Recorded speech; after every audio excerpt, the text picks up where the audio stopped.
Eu quero começar esse vídeo de uma maneira diferente. Eu quero contar uma história. Pense em um garoto. Vamos chamar ele de Paulinho. Ele sempre estava muito ocupado. Estudando, jogando, dormindo. Estudando, jogando, dormindo. Enfim, ele vivia para isso. Sempre que tinha oportunidade de sair com amigos, ficar com a família ou jogar com alguém, ele não ia. Preguiça, vergonha, medo, preconceito, tudo isso. Tomava conta. A mãe dele sempre diz: Filho, se divirta, aproveita porque a vida passa muito rápido. Os melhores momentos são os que você está perdendo. Vai chegar um dia que você não vai ter vontade de fazer absolutamente nada. Então, estuda, lava uma louça, se informa, mas aprenda a administrar o seu tempo. Priorize o que é importante e nunca deixe de fazer aquilo que você gosta, que te faz bem, aquilo que te faz se sentir vivo. Paulinho nunca deu muita atenção ao que a sua mãe falava. O tempo passava, ele ficava cada vez mais ocupado, mais cansado, mais doente. Começou a sentir dores, enjoos, falta de apetite.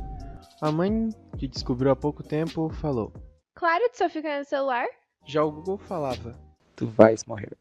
Duas concepções diferentes que poderiam mudar a vida de Paulinho. Um dia, sua mãe, preocupada, percebeu que Paulinho estava piorando e o forçou a ir ao hospital. Segundo seu médico, Paulinho estava com uma doença terminal e teria apenas mais um ano de vida. Poderia aumentar em alguns meses com alguns tratamentos, mas a sua cura seria praticamente impossível.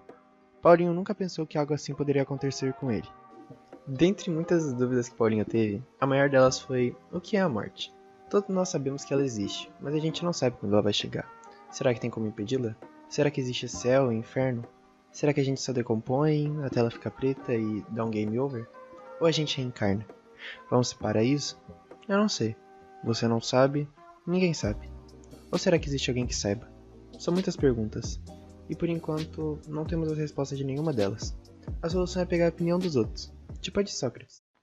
Ninguém sabe o que é a morte, nem se, porventura, será para o homem o maior dos males. A ignorância mais condenável não é a de supor ou saber o que não se sabe. Na concepção socrática, agir com revolta em relação à morte é burrice, visto que ninguém sabe o que é ela. Vamos refletir. Se a morte fosse uma passagem para um lugar tranquilo e reconfortante, qual é o sentido de ficar deprimido quando alguém morre? Óbvio, pode ter sido uma pessoa incrível, mas viver o resto da vida deprimido e pensando na própria morte não te levará a lugar nenhum, ou melhor, te levará à morte mais rápido ainda. Enfim, Sócrates defendia que a morte era fundamental para que a alma se afastasse do corpo, e assim, alcançar o verdadeiro significado. Somente dessa forma que o ser seria livre para atingir o saber da sua pura forma. Outro importante filósofo é Arthur Schopenhauer. Schopenhauer dizia que o medo da nossa morte vem da nossa vontade de viver. Ele escreve: A vida é apenas a morte sendo adiada. Cada vez que respiramos, afastamos a morte que nos ameaça e assim lutamos com ela a cada segundo. Imagine você agora. Provavelmente você deve estar sentado ou deitado. Vamos supor que você receba uma ligação, agora de um número desconhecido, e, ao invés de ignorar como você sempre faz, você decide atender.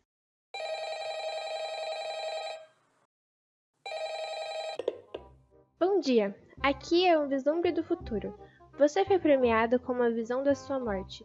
Você escolhe saber com quantos anos irá morrer ou como irá morrer. Eu acho que eu gostaria de saber como eu vou morrer. Curioso. Escolha não muito comum.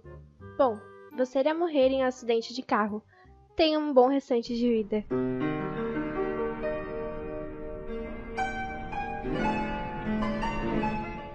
Vamos supor que você acredite nisso. Qual a chance de você sair de casa novamente? A qualquer momento você pode morrer na rua, mas em casa a chance de você sofrer um acidente é completamente nula. Você fica muitos dias dentro de casa, até que em algum momento você precisa sair dela. Você esquece como funciona o trânsito e, por sua vez, acaba morrendo. Isso foi culpa sua? E se você ficasse mais tempo dentro de casa? E se você não ficasse dentro de casa? Seu medo acabou te matando?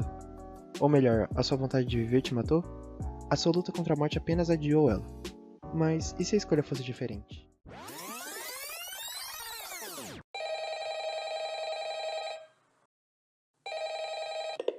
Bom dia, aqui é um vislumbre do futuro. Você foi premiado com uma visão da sua morte. Você escolhe saber com quantos anos irá morrer ou como irá morrer. Eu acho que eu gostaria de saber quando eu irei morrer. Ok, você irá morrer daqui a 2 anos. Aproveite sua vida, ou o que resta dela.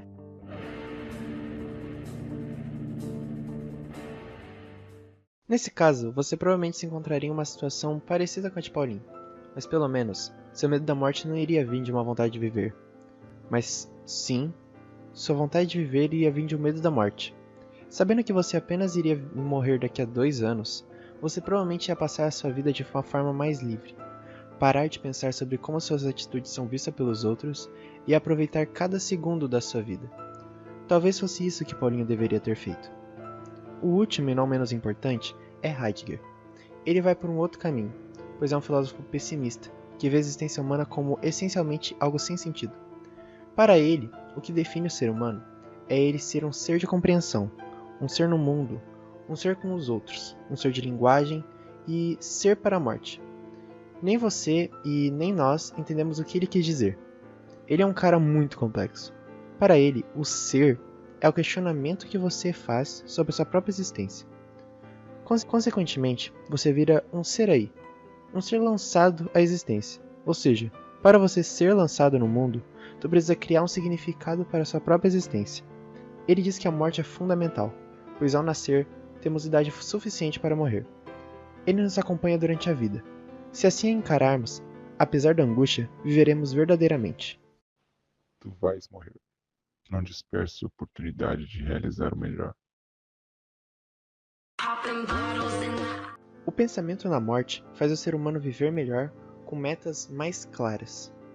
Nós não temos uma resposta sobre como é a morte, e muito provavelmente nunca vamos ter. Porém, podemos pensar acerca de como tratar ela, talvez juntando os pensamentos que acabamos de ver. Ao invés de ficar vivendo uma vida de angústias, desejos não realizados e desconforto, deveríamos tentar viver ao máximo. Pegue de exemplo de Paulinho. Ele se esforçou tanto para um futuro da qual nem terá chance de aproveitar. Então, por que não aproveitar um pouco a vida nesse momento? A morte sempre esteve ali. Desde o momento que você ganhou vida, você ganhou a possibilidade da morte. De lá pra cá, você só veio adiando ela. Não é como se você estivesse tentando desistir da vida. Afinal, você já vai morrer. Pelo contrário, você deve viver, pois sabe que vai morrer. O seu medo da morte vem do medo do desconhecido. Como seu cérebro não tem controle sobre, ele entra em pânico. Lembre-se que a vida é uma pequena parcela da sua morte. É como ir em uma loja de chocolate e ganhar uma amostra grátis. É pouco, sim, mas por que não aproveitar?